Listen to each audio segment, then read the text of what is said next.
So I saw this clip and it really encapsulates for me how I think a lot of people internalize issues with other communities, okay? You a conservative? Yes. Now, I have changed on a couple of things. I have absolutely changed in my perception of the severity, lingering severity of race problems in this country. I've absolutely changed on that. Before I continue, why do you guys suspect that this conservative man has changed some of his views on racism? Because his boyfriend is black. Okay.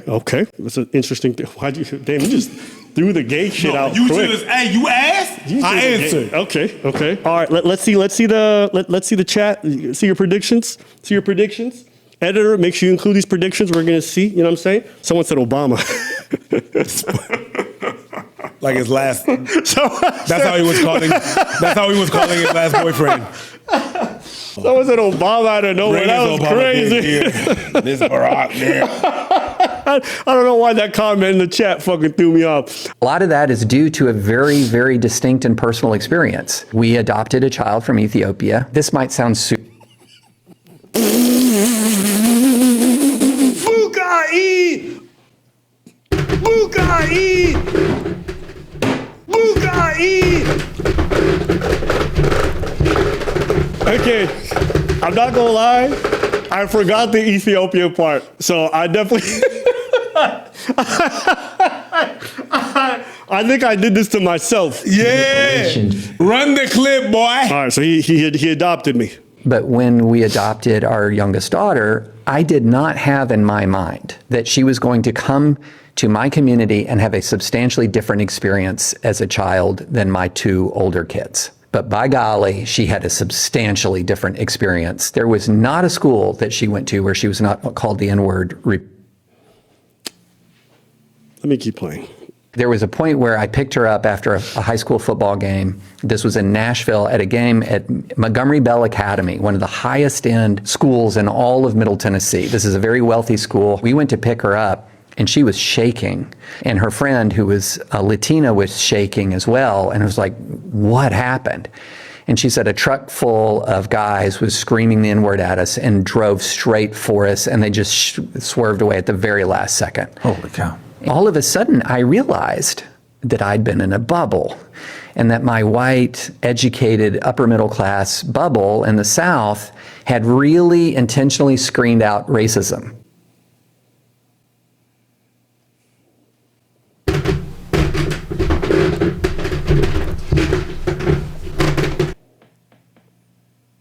I just like to point out that we still don't know if he's gay or not.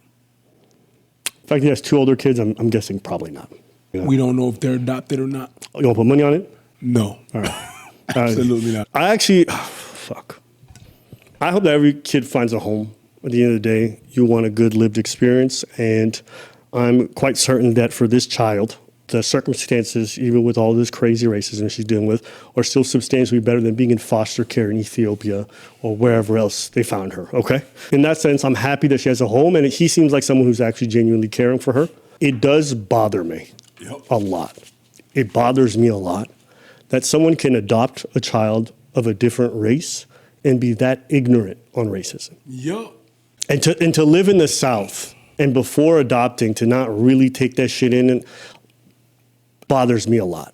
To be honest with you, I don't even bother speaking with people who don't get, or like someone tells me like, oh yeah, racism, I just stop talking genuinely to that person in general, but I certainly will never talk to them about race because it's a waste of time and I'm not gonna sit here and try to convince you of experiences I've lived so many times to be like, yo, real, like that shit's stupid.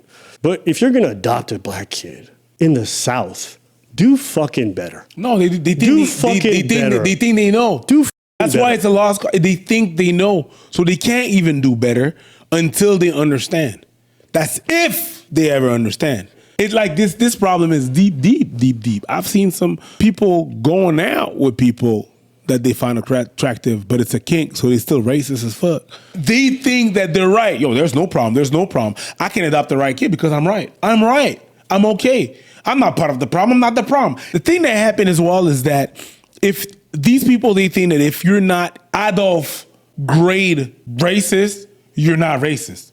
Because you're not trying to hurt nobody, but you still try to discriminate against people. And you think like that. And then you think like that in a white world and then you're trying to adopt a kid. That's crazy to me. There's a lot of folks that are like that. They don't even think they're wrong. You know, this makes me think of all the other stories where it's just like, oh my God, why would we ever need socialized healthcare? Or why do we ever need this or that or any of these benefits? And then all of a sudden they fucking get into a big accident. They can't afford it. Now they understand it. It's like sometimes I think a lot of folks who live on the right, they just have this luxury that because they're like, some of them are doing well off, like all these things don't affect them until it does affect them. And then all of a sudden now it's a problem.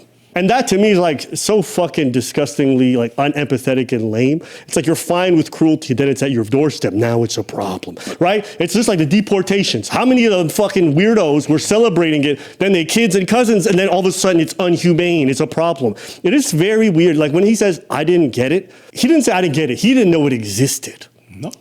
That is crazy to live in the South and not know that. Question number one, if you're so far removed from this community, even though you live in the South, why would you want to adopt a black person? One. Because it was affordable. Carry on.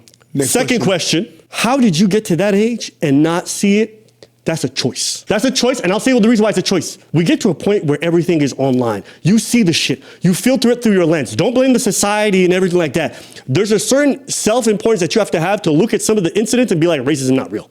Yeah, that's a choice. The thing that happened is also, what I would say about that is that first they live in a bubble. So what you see is not what they see.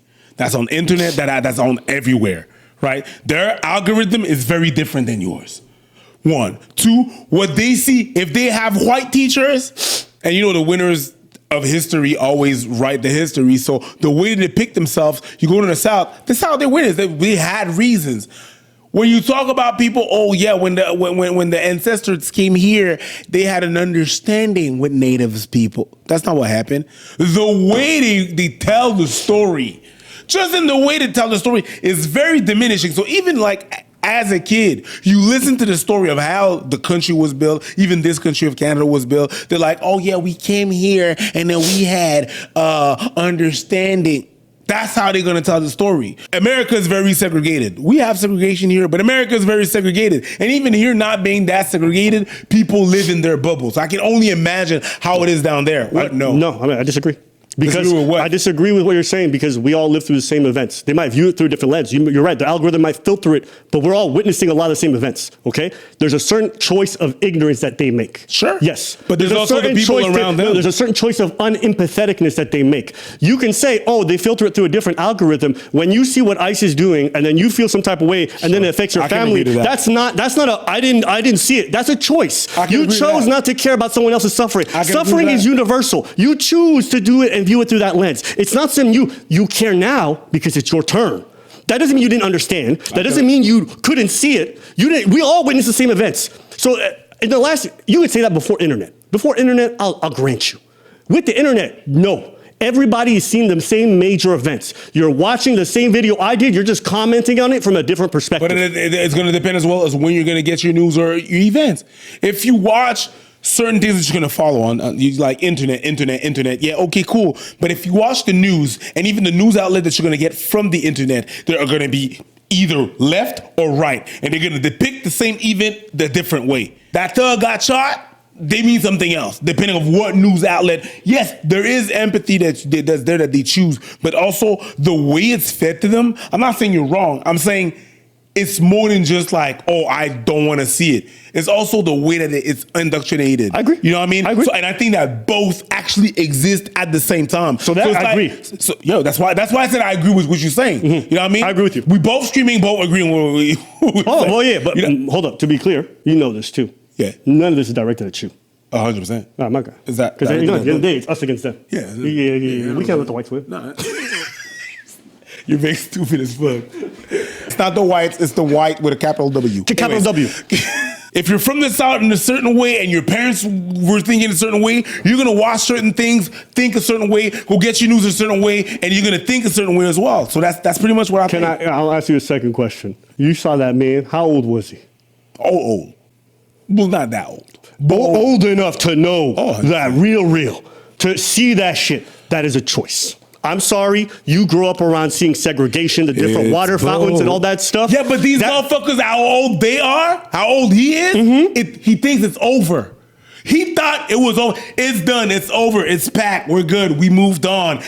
That's what they keep on saying to us. They keep on saying, oh, it's old news, not realizing it was back then. Like when this motherfucker was born, it was probably still happening. But it's like, now we're in 2026. That's the reason why you hear the certain sentence, I can't believe in 2026 when this fucking sentence don't mean jack fucking shit. Okay, and I think that's a good faith interpretation. I think where I'm at is I think they're choosing that because it's more convenient for them to be able to sit with that. Sure, because they don't want to be a bad guy because they're on the side of the bad. Or they don't want to acknowledge. But hold on. You know what the problem is to preach? I would agree with you if they even acknowledge the history. They don't even acknowledge the history. These guys don't even believe the stuff before was bad. That proves the intent. Do you understand what I'm saying? Sure. We're both agreeing that they have culpability, right? Mm-hmm. There's a choice involved to some degree. Mm-hmm. Now we can go back to us versus them with a capital W. I'm going to start using that, bro. If anyone ever critique me, I'm going to start using caps locks and different words just to fucking dodge that shit. That's crazy. That was them in capital W. Yeah, facts. Listen, at the end of the day, this man, he seemed like he was heartfelt and he was being honest. And at the end of the day, if he's taking care of this child and loving them and taking care of them and nurturing them and giving them a home, at the end of the day, you got to be happy about that. You know, I was just speaking to a certain frustration that's not necessarily just directed at him, but just the overall attitude of people who pretend like racism is not a thing. Especially we live in an age now where fucking losers on Kick are getting money for running around saying the N-word to people and antagonizing them just for the fun of it. You know, we live in a society now where racism is so goddamn overt that people will still try to say this goofy ass shit about racism in the past. It's like, it's never been like worse than it has been the last 20 years than right now. It's been worse before then, but now it's like so fucking outward. The point of this video is not to be like, look, we see racism. It's just, even me, there's been over time learning and just talking to people, not because I adopted a fucking woman or, you know, adopted an Asian baby or an Indian that I learned, but it's just, if you listen to people and you take time to actually want to learn about them, you'll realize that a lot of these problems that people are facing are quite real. And that different communities have these issues, that different communities do things to them. And this idea like racism is not a thing anymore or whatever, it's like so fucking stupid. But these are things that folks can unlearn. And it doesn't mean that you have some giant culpability where you have to start fucking self-flagellating. But the people who spend a lot of time and energy pretending like it's not there, get the fuck out of my face. In our society, with all the content that's online, with all the fucking loser-ass racist people who are everywhere on this planet and growing in numbers, no, I'm not going to tolerate it. I'm not going to waste time with you. So that I won't have time with. But, you know, anyone who wants to learn, go learn about that shit. Please. And it's not even to be like, oh, I'm so bad. It's nothing to do with that. Because other groups do things to each other. So, you know, it ain't just in white towards black, it's everybody. Men towards women, women towards men. There's a lot we have to learn about the way that we as individuals, as part of greater groups, can sometimes do harms in other groups. It's okay.